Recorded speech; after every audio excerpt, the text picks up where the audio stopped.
D7 news ప్రేక్షకులకు నమస్కారం. ప్రపంచవ్యాప్తంగా క్యాన్సర్ కేసులు ఆందోళనకరంగా పెరుగుతున్నాయి. ఏటా 20 లక్షలకు పైగా కొత్త కేసులు నమోదవుతున్నాయి. 6 లక్షలకు పైగా క్యాన్సర్ మరణాలు సంభవిస్తున్నాయి. ముఖ్యంగా మహిళల్లో రొమ్ము, గర్భాశయ, అండాశయ క్యాన్సర్లు అత్యంత ప్రబలంగా కనిపిస్తున్నాయి. చర్మ క్యాన్సర్లు కూడా ఆడవాళ్లను పట్టి పీడిస్తున్నాయి. అయితే మహిళలు ఉపయోగించే అనేక సౌందర్య ఉత్పత్తుల్లో క్యాన్సర్ కారకాలు ఉన్నాయని తాజా అధ్యయనం ఒకటి కనుగొన్నది. అమెరికా లాస్ ఏంజల్స్ లో నిర్వహించిన ఈ సర్వే వివరాలు environmental science and technology letters జర్నల్లో ప్రచురితమయ్యాయి.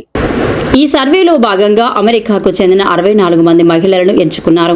వారు నిత్యం ఉపయోగించే సబ్బులు, లోషన్లు, shampoo, conditioner, skin lightener, eyeliner, eyelash glue వంటి లాంటి దాదాపు 1143 ఉత్పత్తులను పరిశీలించారు. అందులో 53% మంది ఫార్మాల్డిహైడ్ లాంటి క్యాన్సర్ కారకాలను విడుదల చేసే సౌందర్య ఉత్పత్తులను ఉపయోగించినట్టు కనుగొన్నారు. అనేక ఉత్పత్తుల్లో ఫార్మాల్డిహైడ్ ను విరివిగా వాడుతున్నారని, ఇది క్యాన్సర్ కారకమని పరిశోధకులు హెచ్చరిస్తున్నారు.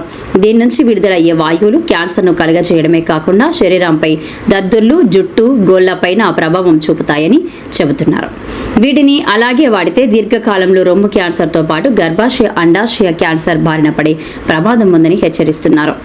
యూరోపియన్ యూనియన్ 2009లోనే ఫార్మాల్డిహైడ్ ను కాస్మెటిక్ పదార్థంగా నిషేధించిందని పలువురు పరిశోధకులు గుర్తు చేశారు. అయినా అనేక సౌందర్య ఉత్పత్తుల సంస్థలు ఇష్టారాజ్యంగా వీటిని వాడుతున్నాయని చెబుతున్నారు.